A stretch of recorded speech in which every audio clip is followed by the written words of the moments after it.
Barrer la voie à trois grandes maladies, à savoir le paludisme, le sida et la tuberculose, au moment où ces maladies graves et mortelles sévissent dans notre société et causent un manque à gagner dans les entreprises. C'est donc dans la logique de l'intensification de la lutte contre ces trois pandémies qu'une réunion d'échange en vue du renforcement des actions des entreprises, couplée à la cérémonie du lancement officiel de la première édition du mois camerounais contre le sida, que secteurs privés et publics se sont retrouvés dans un hôtel à Douala. Si on s'en tient sur les fondements de cette rencontre, ils sont louables et valables.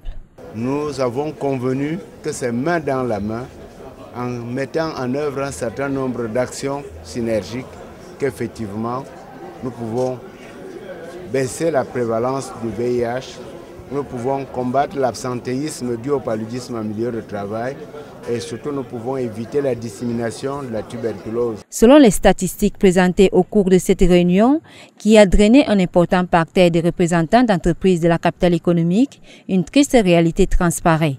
Le sida, le paludisme et la tuberculose arrachent la vie à de nombreux travailleurs à la fleur de l'âge et ou freinent les activités des entreprises.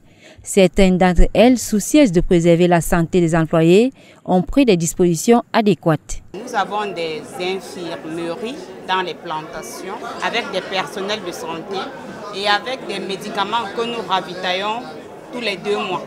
Donc notre centre de santé est fourni en médicaments. Et à la direction générale également à Douala, nous avons une infirmerie avec des médicaments que nous ravitaillons. Nous allons faire un effort de mettre en pratique ce que nous avons écouté.